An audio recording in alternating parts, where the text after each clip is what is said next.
ഗുജറാത്ത് കലാപം പോലുള്ള വലിയ വംശഹത്യകളുടെ പിതാവെന്ന് അറിയപ്പെടാൻ സർവ്വതാ യോഗ്യനായ ഒരു പ്രധാനമന്ത്രി ഈ അഹിംസയുടെ പിതാവിൻ്റെ ശവകുടീരത്തിൽ പുഷ്പാർച്ചന അർപ്പിക്കുമ്പോൾ അത് ചോദ്യം ചെയ്യാനുള്ള യുക്തി നമ്മുടെ ഉള്ളിൽ നിന്ന് മാച്ചു കളഞ്ഞതാണ്. അപ്പോൾ ശങ്കരാചാര്യർ എന്ത് തരം രാഷ്ട്രീയമാണ് ഉൽപ്പാദിപ്പിക്കുന്നത് എന്ന്, ആ ശങ്കരാചാര്യർ ഉൽപ്പാദിപ്പിച്ച രാഷ്ട്രീയം എങ്ങനെയാണ് ഒരു രാഷ്ട്രീയ ആയുധമായി നവഫാസിസ്റ്റുകൾ ഇന്ത്യയിൽ ജനങ്ങളെ തമ്മിലടിപ്പിക്കാൻ ഉപയോഗിക്കുന്നത് എന്ന് മനസ്സിലാക്കുന്ന ഈ രാഷ്ട്രീയ കാലാവസ്ഥയിൽ പോലും എഴുത്തുകാർ പോലും ഇത്തരത്തിലുള്ള സാംസ്കാരിക ദേശീയതയുടെ അടിമകളായിത്തീരുന്നു എന്നുള്ളത് നമ്മുടെ സാഹിത്യവും കലയും നേരിടുന്ന ഒരു വലിയ സെറ്റ്ബാക്ക് ആണ് എന്നാണ് ഞാൻ കരുതുന്നത്. ഈ ഒരു വൃദ്ധമാതാവിന് ഒരു വാർദ്ധക്യം ബാധിച്ച പ്രധാനമന്ത്രി എങ്ങനെയാണ് ലാഘവത്തോടുകൂടി, ഇത്രയും ലാഘവത്തോടുകൂടി 50 കിലോ ഉള്ള ഒരു രാമായണം ഒരു തെർമോകോൾ അല്ലെങ്കിൽ ഒരു A4 പേപ്പർ കൊടുക്കുന്ന അത്രയും ഈസി ആയിട്ട് എങ്ങനെയാണ് ഇത് എടുത്തു കൊടുക്കാൻ പറ്റുന്നത് എന്നുള്ള ചോദ്യം ചോദിക്കാനുള്ള യുക്തി അവിടെ കൂടിയിരുന്ന ആളുകൾക്കോ ഈ വാർത്ത കണ്ട നമ്മൾക്കോ ഈ ന്യൂസ് പല രീതിയിൽ ഓൺലൈൻ പ്ലാറ്റ്ഫോമുകളിൽ വിതരണം ചെയ്ത ആളുകൾക്കോ സാധിച്ചില്ല എന്നുള്ളതാണ് സാംസ്കാരിക ദേശീയത ഫാസിസത്തിൻ്റെ രൂപത്തിൽ നമ്മുടെ ചിന്തിക്കാനുള്ള യുക്തിയെ ഇല്ലാതാക്കിയതിൻ്റെ ഒരു രാഷ്ട്രീയം എന്ന് പറയുന്നത്. നമ്മുടെ സ്നേഹത്തെ കീറിമുറിക്കുന്ന ആളുകളോട് നാം ദയ കാണിക്കേണ്ടതില്ല എന്നുള്ള ഒരു സംഹിതയാണ് എന്നെ ഭരിക്കുന്നത്. അതുകൊണ്ടാണ് ഞാൻ എൻ്റെ കൃതികളിൽ ഞാൻ എൻ്റെ സമൂഹത്തിൻ്റെ ചോരമൊക്കെ എഴുതാൻ ആഗ്രഹിക്കുന്നതെന്നാണ് ഞാൻ പറയുന്നത്. അങ്ങനെ ഇനി നിങ്ങളും ഞാനുമൊക്കെ ഇങ്ങനെ ഇരുന്ന് സംസാരിക്കുന്നത് ഒരു പക്ഷേ ഈ ഫാസിസ്റ്റ് സാംസ്കാരിക ദേശീയതയ്ക്ക് എതിരായിത്തീരുന്നൊരവസരത്തിൽ നിങ്ങളെയും എന്നെയും പോലുള്ള സാധാരണ മനുഷ്യരെ ഈ ഭരണകൂടം നേരിടാൻ പോവുക, അവർ തന്നെ പരിശീലിപ്പിച്ച് വിട്ട പട്ടാളക്കാരെന്ന് പറയുന്ന സാംസ്കാരിക ഗുണ്ടകളുടെ കയ്യിൽ തോക്ക് കൊടുത്തുകൊണ്ടായിരിക്കും ആ വെടിയുണ്ടകളെ കൂടി നേരിടുന്ന ഒരു സാഹചര്യമാണ് സമീപകാല ഇന്ത്യ ഫേസ് ചെയ്യാൻ പോകുന്നത് എന്നാണ് ഞാൻ മനസ്സിലാക്കുന്നത്. ഇപ്പോൾ ബ്രിജ്ഭൂഷണെ പോലുള്ള ഒരു ആൾ പാർലമെൻറ്റിൽ ഇരുന്നു കൊണ്ട് വനിതാ സംവരണത്തിന് കൈയടിച്ച സമയത്ത് പ്രധാനമന്ത്രിയുടെ തൊട്ടടുത്തിരുന്ന് അദ്ദേഹം ചിരിച്ചുകൊണ്ടാണ് കൈയടിക്കുന്നത്. അതേ ദിവസമാണ് ഡൽഹിയിലെ ഹൈക്കോടതിയിൽ ഡൽഹി പോലീസ് ഇദ്ദേഹത്തിനെതിരെ FIR സമർപ്പിച്ചത്, രേഖ സമർപ്പിച്ചത്. ആ രേഖയിൽ പറയുന്നത് കിട്ടിയ അവസരത്തിൽ മുഴുവൻ ഇദ്ദേഹം ഈ കായിക താരങ്ങളെ പീഡിപ്പിച്ചു എന്നാണ്. അഭിമാനമായിരുന്ന താരങ്ങളെ മൊത്തം ലോകത്തിൻ്റെ മുന്നിൽ കരിവാരി വെച്ച ഒരാൾക്ക് വേണ്ടി നിലകൊള്ളാൻ എങ്ങനെയാണ് ബ്രിട്ടീഷെ പോലുള്ള പയ്യോളിൽ നിന്ന് വരുന്ന രാഷ്ട്രീയ ജാഗ്രതയുള്ള മനുഷ്യർ ഉൽപ്പാദിപ്പിച്ച ഒരു വലിയ ദേശീയ ബോധമുള്ള ഒരു കായിക താരത്തിന് എങ്ങനെയാണ് ഇത്ര എളുപ്പത്തിൽ മാറിപ്പോവാൻ സാധിക്കുന്നത് എന്നുള്ളത് പരിശോധിക്കുമ്പോഴാണ് നമ്മുടെ യുക്തിയെ, നമ്മുടെ ചിന്താശേഷിയെ, നമ്മുടെ സാമൂഹികമായ ഓർമ്മകളെ എങ്ങനെയാണ് ഈ ഫാസിസ്റ്റുകൾ ഇത്രയും എളുപ്പത്തിൽ സാംസ്കാരിക ദേശീയതയിലൂടെ മാറ്റിമറിക്കുന്നത് എന്ന് നമുക്ക് മനസ്സിലാക്കാനായിട്ട് സാധിക്കും. ആ സവർക്കറായി അഭിനയിക്കുന്നത് നമ്മുടെ തെലുങ്കിലെ സൂപ്പർ സ്റ്റാറായ രാംചരൺ എന്ന് പറയുന്ന ഒരു നടനാണ് എന്ന് കൂടി നാം മനസ്സിലാക്കണം.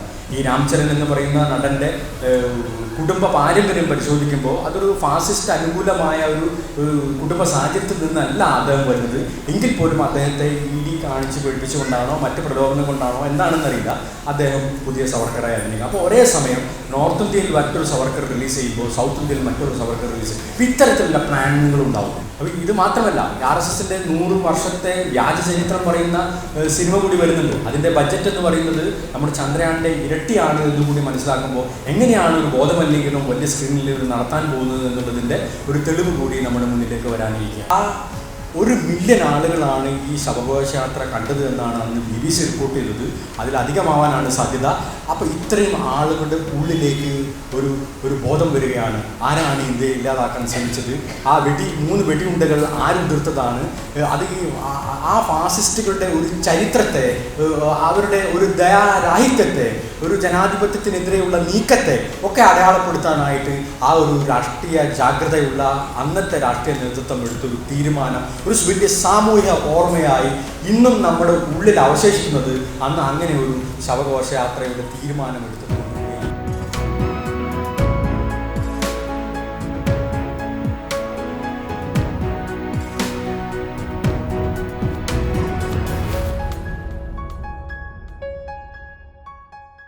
ഇപ്പോൾ നമുക്കറിയാം, ഇപ്പോൾ നരേന്ദ്രമോദി എന്ന് പറയുന്ന നമ്മുടെ പ്രധാനമന്ത്രി, അദ്ദേഹത്തിൻ്റെ ഹൃദയത്തിൽ അദ്ദേഹം നേറ്റി കൊണ്ടു നടക്കുന്ന പ്രത്യയശാസ്ത്രം എന്ന് പറയുന്നത് ഗാന്ധിയെ കൊല്ലാൻ ഉപയോഗിച്ച ആളുകൾ അവരുടെ ഹൃദയത്തിലും ആയുധത്തിലുമൊക്കെ കൊണ്ടു നടന്ന പ്രത്യയശാസ്ത്രത്തിൻ്റെ ഒരു ആരാധകനാണത്. അങ്ങനെയുള്ളൊരു പ്രധാനമന്ത്രി അഹിംസയ്ക്ക് വേണ്ടി നിലകൊണ്ട സ്വാതന്ത്ര്യ സമര പോരാട്ടങ്ങൾക്ക് വലിയ ശക്തി നൽകിയ, ഊർജം നൽകിയ നമ്മുടെ രാഷ്ട്രപിതാവിൻ്റെ ഈ മാനവിക ബോധത്തിൽ വിശ്വസിച്ചിരുന്ന അദ്ദേഹത്തിൻ്റെ അഹിംസാ സിദ്ധാന്തങ്ങളൊക്കെ തന്നെ നെഞ്ചിലേറ്റിയ ആളുകളെയൊക്കെ തന്നെ തമ്മിലടിപ്പിക്കുന്ന ഒരു പ്രത്യയശാസ്ത്രം കൊണ്ടു നടക്കുന്ന ഒരു പ്രധാനമന്ത്രി, അദ്ദേഹത്തെ കൊന്ന അതേ പ്രത്യയശാസ്ത്രം പേറുന്ന അദ്ദേഹം തന്നെയാണ് ഈ ഗാന്ധിയുടെ ശവകുടീരത്തിൽ എല്ലാ 30-ാം തീയതിയും എല്ലാ വർഷവും പുഷ്പാർച്ചന അർപ്പിക്കുന്നത് എന്നുള്ളത് ഈ കാലത്ത് ഫാസിസം എങ്ങനെയാണ് ജനാധിപത്യത്തിലൂടെ നമ്മുടെ മാനവിക ബോധത്തെ തകർത്ത് കളഞ്ഞത് എന്നതിൻ്റെ ഏറ്റവും വലിയൊരു നേർസാക്ഷ്യമായിട്ട് നമ്മുടെ മുന്നിലുണ്ട്.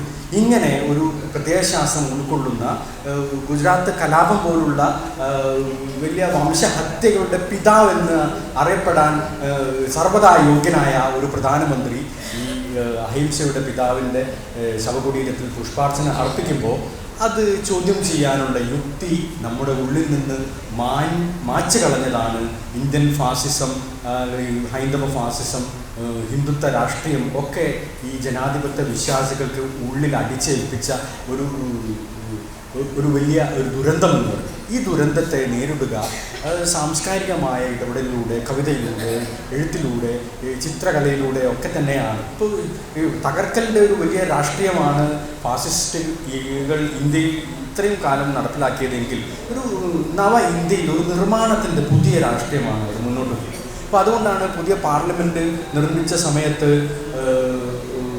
അവിടെ സവർക്കറുടെ പ്രതിമ സ്ഥാപിക്കാതെ ഗാന്ധിയുടെ പ്രതിമ എന്തുകൊണ്ടാണ് ഈ ഫാസിസ്റ്റുകൾ സ്ഥാപിച്ചത് എന്ന് നാം പരിശോധിക്കുമ്പോൾ ഇന്ത്യയിൽ ഇക്കാലം അത്രയും ചെയ്തിട്ടുള്ള നിർമ്മാണ പ്രവർത്തനങ്ങളുടെ ഒരു രാഷ്ട്രീയ ദുഷ്ടലാക്ക് നമുക്ക് മനസ്സിലാക്കാനായിട്ട് പറ്റും.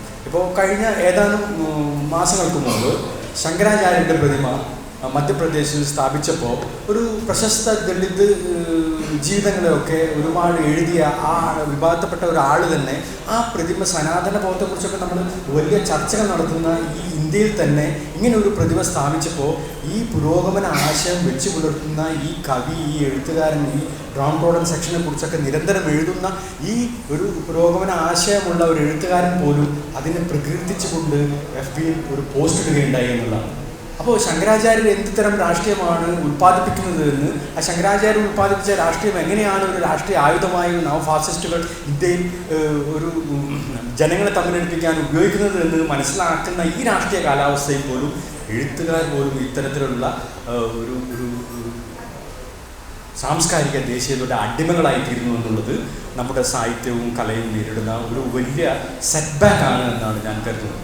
ഇങ്ങനെയുള്ള രാഷ്ട്രീയ കാലാവസ്ഥയിൽ നിന്നുകൊണ്ടാണ് ഞാൻ നയനമ്മ പെരേറ്റ പോലുള്ള ഒരു കൃതി എഴുതാൻ ഇടയായ ഒരു രാഷ്ട്രീയ സാഹചര്യം എന്നുകൂടി ഞാൻ പറയാൻ ആഗ്രഹിക്കും. കാരണം നാം ജീവിക്കുന്ന ചുറ്റുപാടുകളെ അടയാളപ്പെടുത്തുക എന്നുള്ളത് ഒരു കലാകാരനെ സംബന്ധിച്ച്, ജനങ്ങളെ ഒബ്സർവ് ചെയ്യുന്ന ഒരു മാനവിക ബോധമുള്ള ഒരു മനുഷ്യനെ സംബന്ധിച്ച്, ഒരു സ്നേഹത്തിൽ വിശ്വസിക്കുന്ന ഒരു ജനസമൂഹത്തെ സംബന്ധിച്ച്, വലിയ സാമൂഹ്യമായ ഓർമ്മകളുള്ള ഒരു വലിയ രാഷ്ട്ര നിർമ്മിതി സ്വപ്നം കാണുന്ന ആളുകളെ സംബന്ധിച്ച് ഇത്തരത്തിലുള്ള ഒരു ഫൈറ്റ്, ഒരു സ്വയം സമരമാക്കിയെടുക്കേണ്ട ഒരു കാലം കൂടിയാണ് ഇത് എന്നാണ് ഞാൻ കരുതുന്നത്. അതുകൊണ്ടാണ് ലൗഡായിട്ട് സാഹിത്യം പറയുക എന്നുള്ളത് ഒരു പുതിയ എഴുത്തുകാരെ സംബന്ധിച്ച് ഒരു വലിയ ദൗത്യമായി, ഒരു രാഷ്ട്രീയ ശീലമായി, ഒരു നിത്യം നാം പല്ല് തേക്കുന്നത് പോലുള്ളൊരു പ്രവർത്തനമായി ഇത്തരത്തിലുള്ള എഴുത്തുകൾ മാറ്റി ഈ പുതിയ കാലത്തെ എഴുത്തുകാർ ഇതിൽ വരുന്നത് എന്നാണ് ഞാൻ കരുതുന്നത്. അതുകൊണ്ടാണ് നയനമ്മ പെരേറ്റ പോലുള്ള ആഗസ്റ്റ് 17 പോലുള്ള കൃതികൾ വരുന്നത്. കാരണം സാമൂഹ്യമായ ഓർമ്മകളെ ഡിലീറ്റ് ചെയ്യുന്ന ഫാസിസ്റ്റുകൾക്കെതിരെ ഈ സാമൂഹ്യമായ ഓർമ്മകളെ, സാമൂഹ്യമായ ആസ്തികളെ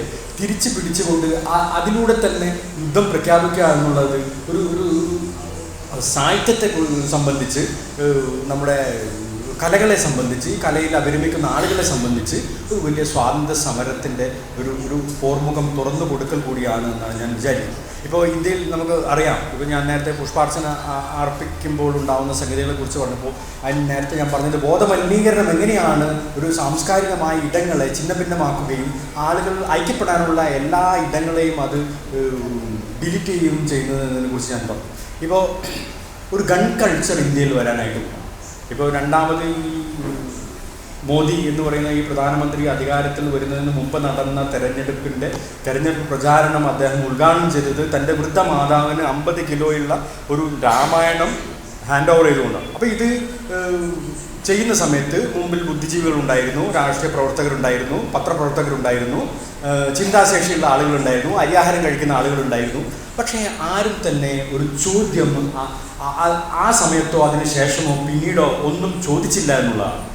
ശരിക്കും നമ്മൾ ഓർക്കേണ്ടത്, ഈ ഒരു വൃദ്ധമാതാവിന്, ഒരു വാർദ്ധക്യം ബാധിച്ച പ്രധാനമന്ത്രി എങ്ങനെയാണ് ലാഘവത്തോടുകൂടി, ഇത്രയും ലാഘവത്തോടുകൂടി 50 കിലോ ഉള്ള ഒരു രാമായണം ഒരു തെർമോകോൾ അല്ലെങ്കിൽ ഒരു A4 പേപ്പർ കൊടുക്കുന്ന അത്രയും ഈസി ആയിട്ട് എങ്ങനെയാണ് ഇത് എടുത്തു കൊടുക്കാൻ പറ്റുന്നത് എന്നുള്ള ചോദ്യം ചോദിക്കാനുള്ള യുക്തി അവിടെ കൂടിയിരുന്ന ആളുകൾക്കോ ഈ വാർത്ത കണ്ട നമ്മൾക്കോ ഈ ന്യൂസ് പല രീതിയിൽ ഓൺലൈൻ പ്ലാറ്റ്ഫോമുകളിൽ വിതരണം ചെയ്ത ആളുകൾക്കോ സാധിച്ചില്ല എന്നുള്ളതാണ് സാംസ്കാരിക ദേശീയത ഫാസിസത്തിൻ്റെ രൂപത്തിൽ നമ്മുടെ ചിന്തിക്കാനുള്ള യുക്തിയെ ഇല്ലാതാക്കിയതിൻ്റെ ഒരു രാഷ്ട്രീയം എന്ന് പറയുന്നത്. ഈ രാഷ്ട്രീയത്തിനെതിരെയുള്ള പോരാട്ടമാണ് സത്യത്തിൽ നാം എഴുത്തിലൂടെയും സംഗീതത്തിൽ, ഇപ്പോൾ എം.എൻ. കൃഷ്ണനെ പോലുള്ള ആളുകൾ കർണാട്ടിക് സംഗീതത്തിലൂടെ എങ്ങനെയാണ് ഒരു റിവോൾട്ട് ഉണ്ടാക്കുന്നത് എന്ന് നമുക്കറിയാം. അത്തരത്തിലുള്ള റിവോൾട്ടാണ് ഇനി സാഹിത്യത്തിൽ ആവശ്യം. നമ്മൾ ഇനി മഴയെക്കുറിച്ചും പ്രണയത്തെക്കുറിച്ചും ധാരാളം നമ്മൾ സംസാരിക്കുകയും എഴുതുകയും ചെയ്യേണ്ട ഒരു കാലമല്ല എന്ന് തന്നെയാണ് ഞാൻ വിചാരിക്കുന്നത്. കാരണം നമ്മുടെ സ്നേഹത്തെ കീറിമുറിക്കുന്ന ആളുകളോട് നാം ദയ കാണിക്കേണ്ടതില്ല എന്നുള്ള ഒരു സംഹിതയാണ് എന്നെ ഭരിക്കുന്നത്. അതുകൊണ്ടാണ് ഞാൻ എൻ്റെ കൃതികളിൽ ഞാൻ എൻ്റെ സമൂഹത്തിൻ്റെ ചോരമുക്കി എഴുതാൻ ആഗ്രഹിക്കുന്നതെന്നാണ് ഞാൻ പറയുന്നത്. അതുകൊണ്ട് നിങ്ങൾ ഓരോരുത്തരും നമ്മുടെ മരുന്നിൻ്റെ കുറിപ്പിടികൾ മറന്നുകൊണ്ട്, നാം അടയ്ക്കേണ്ട ലോണിൻ്റെ കാര്യങ്ങൾ മറന്നുകൊണ്ട്, നാം വാങ്ങാൻ പോകുന്ന വാഹനത്തെ സ്വപ്നം കാണാതിരുന്നുകൊണ്ട്, നമ്മുടെ രാജ്യത്ത് നടക്കുന്ന ജനങ്ങളെ തമ്മിൽ അടുപ്പിക്കുന്ന ഇത്തരം രാഷ്ട്രീയത്തിനെതിരെ എങ്ങനെയാണ് ഒരു ബട്ടർഫ്ലൈ ഇഫക്റ്റ് പോലെ നമുക്ക് എന്ത് ചെയ്യാൻ പറ്റും എന്നുള്ളതാണ് നാം ഒരു സ്വാതന്ത്ര്യ സമരത്തിൽ പങ്കെടുക്കാത്ത ഒരു ജനത എന്നുള്ള നിലയ്ക്ക്, ഒരു സമൂഹം എന്നുള്ള നിലയ്ക്ക്, ആ കാലത്ത് ജീവിക്കാത്തൊരു സമൂഹം എന്നുള്ള നിലയ്ക്ക് നമ്മുടെ മുന്നിൽ വന്ന ഒരു വലിയൊരു അവസരമായിട്ട് ഈ ഫാസിസത്തിനെതിരെയുള്ള ഒരു ജാഗ്രത ഉണ്ടാക്കുക എന്നുള്ളത്, രാഷ്ട്രീയ ജാഗ്രത ഉണ്ടാക്കുക എന്നുള്ളത് നാം ഓരോരുത്തരുടെയും സ്വാതന്ത്ര്യ സമര ബോധത്തിൽ നിന്നുണ്ടാവേണ്ട ഒരു സംഗതിയായിട്ടാണ് ഈ പുതിയ കാലം അത് നമ്മളോട് ആവശ്യപ്പെടുന്നുണ്ട് എന്ന് തന്നെയാണ് ഞാൻ കരുതുന്നത്. ഇപ്പോൾ ഞാൻ ഗൺ കൾച്ചറിനെ കുറിച്ച് പറഞ്ഞു. ഇദ്ദേഹം രണ്ടാമത് പ്രധാനമന്ത്രിയായ സമയത്ത് ആദ്യം ഒപ്പുവെച്ച കരാറുകളിൽ ഒന്ന് തോക്ക് നിർമ്മാണ ഫാക്ടറിക്ക് അനുമതി കൊടുക്കുമെന്നാണ്. നാനമം ബെരാറ്റ എന്ന് പറയുന്ന തോക്ക് ഗാന്ധിയെ വെടിവെക്കാൻ ഉപയോഗിച്ച തോക്കാണ് എന്ന് നമുക്കറിയാം. അതൊരു ഇറ്റാലിയൻ നിർമ്മിത തോക്കാണ് എന്നറിയാം. ഫാസിസ്റ്റുകൾ ഉപയോഗിച്ച തോക്കാണ് എന്ന് നമുക്കറിയാം. അതേ കമ്പനിക്ക് അതേ തോക്ക് നിർമ്മിക്കാനുള്ള അവസരം, ഒരു അനുമതി നൽകുന്ന രീതിയിലേക്കുള്ള ഒരു ബൈലാറ്ററൽ എഗ്രിമെൻ്റ് ഈ ഭരണകൂടം നടത്തുകയുണ്ടായി. അതിൻ്റെ ഫലമായിട്ട് ഇപ്പോൾ നമുക്കറിയാം, ഗാന്ധി വെടിവെച്ച് വന്ന തോക്കിൻ്റെ ആ ഒരു തൊണ്ടി മുതൽ എന്ന് പറയുന്നത് രക്തസാക്ഷി ഗാലറിയിൽ ഡൽഹിയിലെ ഗാന്ധി മ്യൂസിയത്തിൽ 1997 വരെ ഉണ്ടായിരുന്നു. അവിടുന്ന് അത് എടുത്ത് മാറ്റുകയാണ് ഉണ്ടായത്. അത് എന്തിൻ്റെ പ്രതീകമായിട്ടാണോ ആ ഗാലറിയിൽ വെച്ചിരുന്നത്, അതിനെതിരെ ഉള്ള അത്തരം തെളിവുകളൊക്കെ നശിക്കുന്നതിൻ്റെ ഭാഗമായി അതൊരു ലോക്കറിൽ അടച്ചു വെക്കുകയാണ്. അപ്പോൾ ഒരു നോർത്ത് ഇന്ത്യയിൽ ഇപ്പോൾ ഈ തോക്ക് അടച്ചു വെച്ചൊരു തോക്കാണ്. അത് സത്യത്തിൽ അത് ഒരു ദേശീയ സ്വത്തായി പ്രഖ്യാപിക്കേണ്ടതാണ്. കാരണം ഫാസിസ്റ്റുകൾ നമ്മുടെ ജനാധിപത്യത്തെ ഉന്മൂലനം ചെയ്തതിൻ്റെ ഒരു അടയാളമായിട്ട് ആ തോക്ക് അവിടെ ശരിക്കും പ്രദർശിപ്പിക്കേണ്ടതാണ്. വരും തലമുറയ്ക്ക് കൈമാറാനുള്ള ഒരു സന്ദേശമായിട്ട് ആ തോക്ക് അവിടെ അടയാളപ്പെടേണ്ടതാണ്. പക്ഷേ അങ്ങനെയുള്ള തോക്ക് എടുത്തു മാറ്റുകയാണ്. ഇപ്പോൾ അഗ്നിപഥ് പോലുള്ളൊരു പദ്ധതി എന്ന് പറയുന്നത് 5 വർഷക്കാലം മാത്രം ഒരു പട്ടാളക്കാരനെ സൃഷ്ടിച്ച് പുറത്തേക്ക് വിടുന്ന ഒരു പദ്ധതിയായിട്ടാണ് നാം മനസ്സിലാക്കുന്നത്. അത് ഒരു യുവതയ്ക്ക് ഒരുപാട് തൊഴിൽ നൽകുന്ന അവസരത്തെ ഇല്ലാതാക്കുന്ന രീതിയിലാണ് നാം അതിൻ്റെ അവരുടെ പ്രചാരണത്തിനെതിരായിട്ടുള്ള നരേറ്റീവായിട്ട് നമ്മൾ തന്നെ മുന്നോട്ട് വെച്ചത്. പക്ഷേ അത് അങ്ങനെയല്ല. അതിൻ്റെ പിറകിലുള്ള അപകടം മറ്റൊന്നു കൂടിയാണ് എന്ന് നാം മനസ്സിലാക്കേണ്ടത്. ഉദാഹരണത്തിന് 5 വർഷത്തിന് ശേഷം ആയുധ പരിശീലനം ലഭിച്ച് പുറത്തേക്ക് വരുന്ന ഒരാൾക്ക് അദ്ദേഹത്തിൻ്റെ കുപ്പായ കീശയിൽ മുമ്പ് പട്ടാളക്കാർ സവർത്തിത്വത്തോട് സമൂഹത്തിൽ ഇടപെട്ടുകൊണ്ട് സാമൂഹികമായ മാറ്റങ്ങൾക്ക് ഇടപെടുത്തുന്ന രീതിയിലുള്ള പ്രവർത്തനങ്ങൾ നടത്തിയിരുന്ന പട്ടാളക്കാർ, ഒരു ദേശീയബോധം ഉണ്ടാക്കിയിരുന്ന പട്ടാളക്കാർ അല്ല ഇനി 5 വർഷം മാത്രം പരിശീലനം നേടി പുറത്തേക്ക് വരുന്ന പുതിയ ഇനം പട്ടാളക്കാരിൽ നിന്ന് ഈ സമൂഹത്തിന് ലഭിക്കാൻ പോകുന്നത്. അവരുടെ പോക്കറ്റിൽ തുവാല കൊണ്ട് നടക്കില്ല, അവർ റോസാപുഷ്പങ്ങൾ കൊണ്ട് നടക്കില്ല.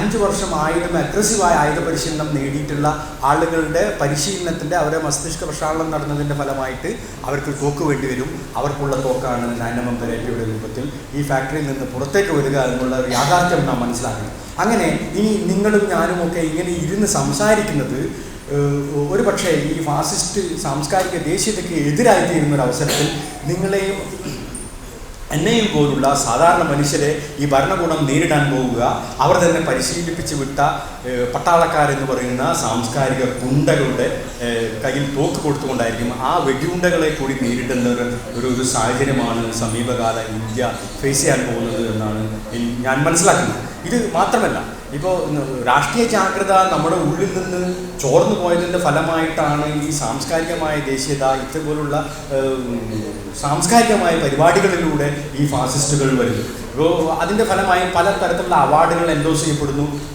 സമൂഹത്തിലുള്ള സ്ഥിരപ്രതിഷ്ഠ നേടിയ ജനകീയമായ ആളുകളെയൊക്കെ തന്നെ അവരുടെ സ്പോക്സ് പേഴ്സണാക്കി മാറ്റുന്നു. ഇപ്പോൾ പി ടി ഉഷയെ പോലുള്ള ആളുകൾ എങ്ങനെയാണ് ഇപ്പോൾ ഫാസിസ്റ്റ് ഇന്ത്യയിൽ ഫാസിസ്റ്റുകൾക്ക് വേണ്ടി ഓടുന്നത് എന്ന് നമുക്കറിയാം. ഇപ്പോൾ ബ്രിജ്ഭൂഷണെ പോലുള്ള ഒരു ആൾ പാർലമെൻറ്റിൽ ഇരുന്ന് കൊണ്ട് വനിതാ സംവരണത്തിന് കൈയടിച്ച സമയത്ത് പ്രധാനമന്ത്രിയുടെ തൊട്ടടുത്തിരുന്ന് അദ്ദേഹം ചിരിച്ചുകൊണ്ടാണ് കൈയടിക്കുന്നത്. അതേ ദിവസമാണ് ഡൽഹിയിലെ ഹൈക്കോടതിയിൽ ഡൽഹി പോലീസ് ഇദ്ദേഹത്തിനെതിരെ FIR സമർപ്പിച്ചത്, രേഖ സമർപ്പിച്ചത്. ആ രേഖയിൽ പറയുന്നത് കിട്ടിയ അവസരത്തിൽ മുഴുവൻ ഇദ്ദേഹം ഈ കായിക താരങ്ങളെ പീഡിപ്പിച്ചു എന്നാണ്. അപ്പോൾ അതേ ദിവസം തന്നെ അദ്ദേഹം പാർലമെൻറ്റിലിരുന്ന് കൈയടിക്കുമ്പോൾ നാം മനസ്സിലാക്കേണ്ടത് ഇത്തരത്തിലുള്ള ബോധമലിനീകരണം എങ്ങനെയാണ് ഒരു ആളെ വെള്ളപൂശാൻ ഈ ഫാസിസ്റ്റുകൾ ഉപയോഗിക്കുന്നത് എന്നുള്ളതാണ്. അങ്ങനെ കായിക താരങ്ങളെ പീഡിപ്പിച്ച, ഇന്ത്യയുടെ അഭിമാനമായിരുന്ന താരങ്ങളെ മൊത്തം ലോകത്തിൻ്റെ മുന്നിൽ കരിവാരി വെച്ച ഒരാൾക്ക് വേണ്ടി നിലകൊള്ളാൻ എങ്ങനെയാണ് ബ്രിട്ടീഷെ പോലുള്ള പയ്യോളിൽ നിന്ന് വരുന്ന രാഷ്ട്രീയ ജാഗ്രതയുള്ള മനുഷ്യർ ഉൽപ്പാദിപ്പിച്ച ഒരു വലിയ ദേശീയ ബോധമുള്ള ഒരു കായിക താരത്തിന് എങ്ങനെയാണ് ഇത്ര എളുപ്പത്തിൽ മാറിപ്പോവാൻ സാധിക്കുന്നത് എന്നുള്ളത് പരിശോധിക്കുമ്പോഴാണ് നമ്മുടെ യുക്തിയെ, നമ്മുടെ ചിന്താശേഷിയെ, നമ്മുടെ സാമൂഹികമായ ഓർമ്മകളെ എങ്ങനെയാണ് ഈ ഫാസിസ്റ്റുകൾ ഇത്രയും എളുപ്പത്തിൽ സാംസ്കാരിക ദേശീയതയിലൂടെ മാറ്റിമറിക്കുന്നത് എന്ന് നമുക്ക് മനസ്സിലാക്കാനായിട്ട് സാധിക്കും. ഇത് മാത്രമല്ല, RSSൻ്റെ 100ാമത്തെ വാർഷികം വരാൻ പോവുകയാണ്. 2025 അത് തുടങ്ങും. 2024 അതിൻ്റെ വാർഷിക ആഘോഷങ്ങൾ തുടങ്ങാൻ പോവുകയാണ്. ഇതിൻ്റെ ഭാഗമായി സാംസ്കാരിക ദേശീയത ഉൽപ്പാദിപ്പിക്കുന്നതിൻ്റെ ഒരു ബ്ലൂ പ്രിൻ്റ് എന്ന നിലയ്ക്ക് 20ഓളം സിനിമകളാണ് സംസ്കാര ഭാരതി പോലുള്ള പോഷക സംഘടനകളുടെ ആഭിമുഖ്യത്തിൽ ഇന്ത്യയിൽ റിലീസാവാൻ പോകുന്നത് എന്ന് കൂടി നാം മനസ്സിലാക്കുമ്പോൾ എങ്ങനെയാണ് ബോധമലിനീകരണം നമ്മുടെ ഈ സിനിമയിലൂടെ, പ്രത്യേകിച്ച് ഈ പോപ്പുലർ കൾച്ചർ എന്ന് പറയുന്നത് നമ്മുടെ ഏറ്റവും എളുപ്പത്തിൽ ചെറുപ്പക്കാരെ പുതിയ തരം ജീവികളാക്കി മാറ്റാൻ കഴിയുന്ന രീതിയിലുള്ള ഒരു മാധ്യമമാണെന്ന് നമുക്കറിയാം. ആ മാധ്യമത്തിലാണ് ഈ ഫാസിസ്റ്റുകളുടെ പുതിയ ഇടപെടൽ. ഇപ്പോൾ സവർക്കറെ കുറിച്ചുള്ള 2 സിനിമകൾ, അത് പ്രദീപ് ഹുഡ എന്ന് പറയുന്ന ഒരു നടൻ, മഹാരാഷ്ട്രയിലെ നടൻ എഴുതി സംവിധാനം ചെയ്യുന്ന സവർക്കറുടെ സിനിമ വരും.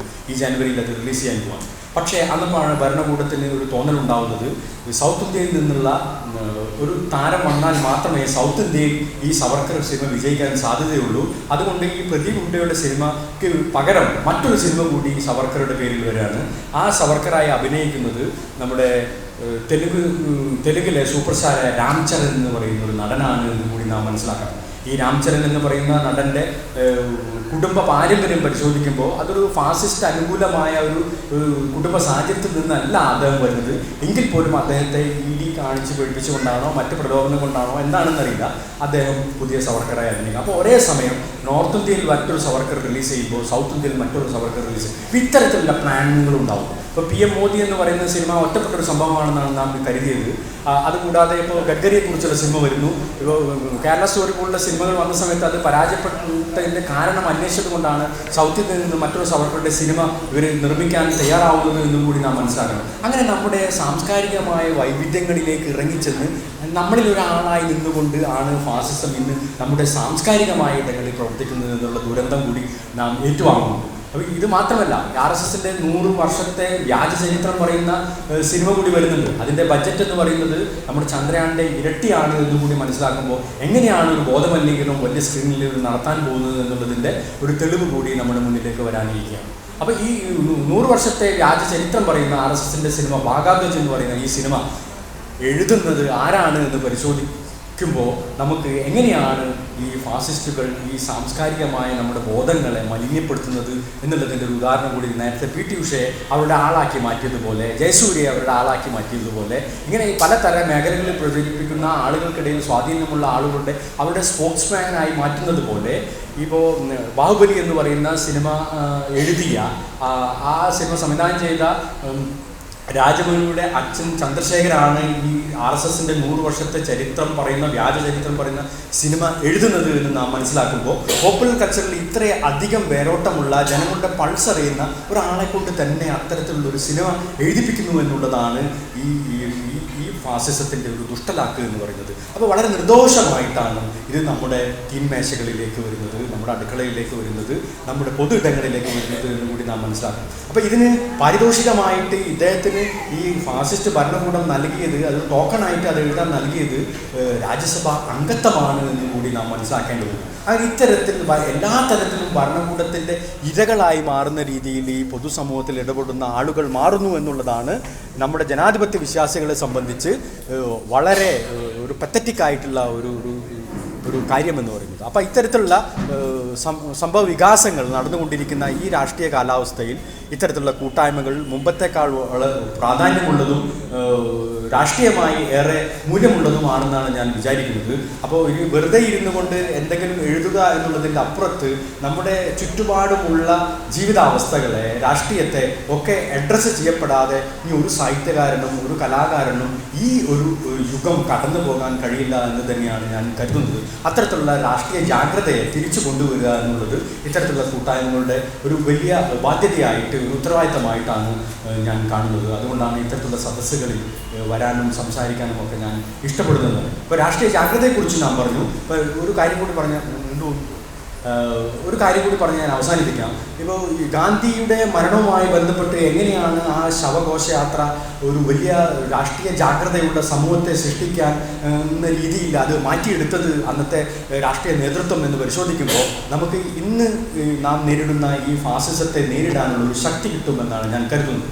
ഗാന്ധി വെടിയേറ്റ് മരിച്ച ആ സായാഹ്നത്തിൽ അദ്ദേഹത്തിൻ്റെ ഭൗതിക ശരീരം കാണാനായി ഈ അൽബുക്കർ തെരുവിലേക്ക് ആളുകൾ ഒഴുകിയെത്തിയപ്പോൾ ആ തെരുവ് അവിടെ അടയ്ക്കുകയും എന്നിട്ടും ആളുകളുടെ ഒരു ഇൻഫ്ലോ കാരണം അത് പിന്നീട് തുറന്നു കൊടുക്കുകയും അന്ന് ദിവസം വൈകുന്നേരം 8 മണി വരെ, രാത്രി 8 മണി വരെ ഈ ബിർള ഹൗസിൻ്റെ പട്ടുപ്പാവിൽ ഈ ശവശരീരം, ഭൗതിക ശരീരം ആളുകൾക്ക് പൊതുദർശനത്തിനായി തുറന്നു വെച്ചിരിക്കുകയായിരുന്നു. പക്ഷേ അന്ന് രാത്രി അർദ്ധരാത്രിയിലാണ് ഗംഗയിൽ നിന്ന് വെള്ളം കൊണ്ടുവന്ന്, ഈ അർദ്ധരാത്രി എന്ന് പറയുന്നത് നമുക്ക് അർദ്ധരാത്രി സ്വാതന്ത്ര്യം കിട്ടിയ ഒരു മുഹൂർത്തമാണെന്ന് ഓർക്കണം. അപ്പോൾ അന്നത്തെ രാഷ്ട്രീയ നേതൃത്വം പറയാണ്, ഇത് നമുക്ക് ഈ അർദ്ധരാത്രിയിൽ ഈ ശവശരീരം കുളിപ്പിക്കാം. അങ്ങനെ യമുനയിൽ നിന്ന് പല ജാതി മതസ്ഥർ കുടത്തിലാക്കി കൊണ്ടുവന്ന വെള്ളം ഉപയോഗിച്ചാണ് അന്ന് ഈ ശവശരീരം കുളിപ്പിക്കുന്നത്. എന്നിട്ട് നെഹ്റു അന്നൊരു തീരുമാനമെടുത്തു, നാളെ ഈ ശവഘോഷയാത്ര, ഈ വിലാപയാത്ര പോകുമ്പോൾ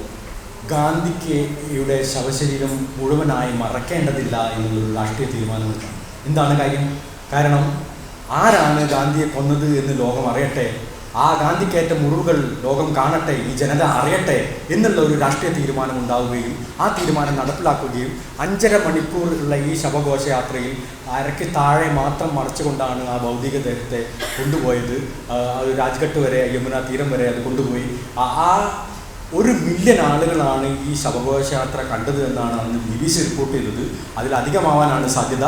അപ്പോൾ ഇത്രയും ആളുകളുടെ ഉള്ളിലേക്ക് ഒരു ബോധം വരികയാണ്, ആരാണ് ഇന്ത്യയെ ഇല്ലാതാക്കാൻ ശ്രമിച്ചത്, ആ 3 വെടിയുണ്ടകൾ ആരുതിർത്തതാണ്, അത് ആ ഫാസിസ്റ്റുകളുടെ ഒരു ചരിത്രത്തെ, അവരുടെ ഒരു ദയാരാഹിത്യത്തെ, ഒരു ജനാധിപത്യത്തിനെതിരെയുള്ള നീക്കത്തെ ഒക്കെ അടയാളപ്പെടുത്താനായിട്ട് ആ ഒരു രാഷ്ട്രീയ ജാഗ്രതയുള്ള അന്നത്തെ രാഷ്ട്രീയ നേതൃത്വം എടുത്തൊരു തീരുമാനം ഒരു വലിയ സാമൂഹ്യ ഓർമ്മയായി ഇന്നും നമ്മുടെ ഉള്ളിൽ അവശേഷിക്കുന്നത് അന്ന് അങ്ങനെ ഒരു ശവഘോഷയാത്രയുടെ തീരുമാനം എടുത്തത് കൊണ്ടുകൂടിയാണ് എന്നാണ് ഞാൻ വിചാരിക്കുന്നത്. അപ്പോൾ ഇങ്ങനെയുള്ള സാമൂഹികമായ ഓർമ്മകളെ തിരിച്ചു പിടിക്കേണ്ടത് ഈ ഫാസിസത്തിനെതിരെയുള്ള സമരത്തിൻ്റെ മുന്നണി പോരാളികളായ ആളുകളെ സംബന്ധിച്ചിടത്തോളം അവർക്ക് ഉള്ളിൽ ഒരു വലിയ ജാഗ്രത ഉണ്ടാക്കുന്നതോടൊപ്പം തന്നെ ഒരു സമരോത്സുകത ഉണ്ടാക്കുന്ന ഒരു സംഗതി കൂടിയായിട്ട് മാറും. അങ്ങനെയുള്ള സാമൂഹിക ഓർമ്മകളെ തിരിച്ചു പിടിക്കലാവട്ടെ ഇത്തരം സായാഹ്ന കൂട്ടായ്മകളുടെ ലക്ഷ്യം എന്ന് ആഗ്രഹിച്ചുകൊണ്ട് ഞാൻ നിർത്തുന്നു. അടുത്തത്